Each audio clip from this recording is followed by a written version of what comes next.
পোন প্ৰথমে আজিৰ সভাত উপস্থিত থকা সভাপতি মহোদয়, অতিথিবৃন্দসকল, শ্ৰদ্ধাৰ শিক্ষকবৃন্দসকল, বন্ধু বান্ধৱীসকল আৰু মোৰ মৰমৰ ভণ্টি ভাইটিসকল সকলো লোককে স্বাধীনতা দিৱসৰ আন্তৰিক অভিনন্দন জ্ঞাপন কৰিলোঁ।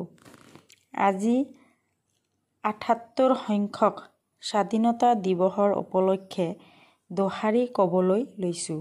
যদিহে কিবা ভুল ক্ৰুটি হয় তেন্তে ক্ষমা কৰিব।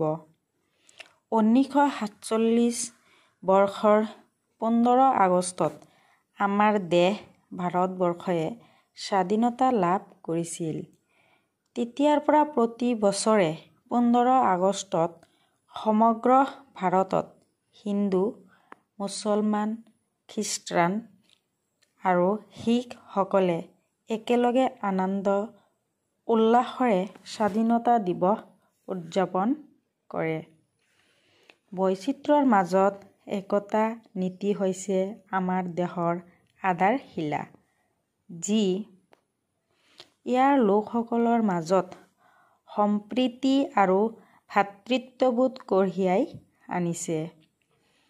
এই দিনটো কেৱল ঔপনিৱেশিক শাসনৰ অন্ত পৰাৰ সোঁৱৰণি নহয়, বৰঞ্চ আমাৰ গণতান্ত্ৰিক আদৰ্শ, সাংস্কৃতিক বৈচিত্ৰ্য আৰু আমাৰ জনসাধাৰণৰ অদম্য মনোভাৱৰ উদযাপন।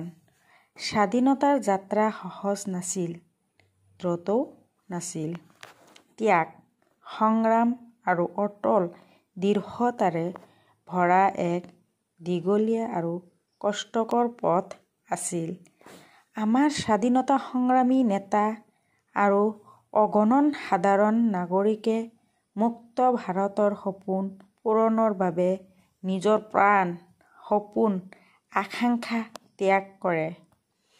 আজি আমি পতাকা উত্তোলন কৰাৰ লগে লগে আমাৰ স্বাধীনতা সংগ্ৰামীসকলৰ ত্যাগ আৰু আমাৰ দেশৰ প্ৰগতিত অৰিহণা যোগোৱা অগণন অখ্যাত নায়কসকলক স্মৰণ কৰোঁ আহক। আহক আমি ন্যায়, স্বাধীনতা, সমতা আৰু ভাতৃত্বৰ আদৰ্শ বজাই ৰখাৰ প্ৰতিশ্ৰুতি দিওঁ। আহক আমি এক ভাৰত গঢ়ি তুলিবলৈ একেলগে কাম কৰোঁ।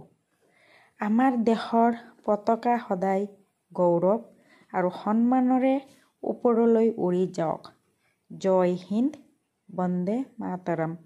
যদি ভিডিঅ'টো ভাল লাগিছে লাইক কৰিব, কমেণ্ট কৰিব আৰু শ্বেয়াৰ কৰিব।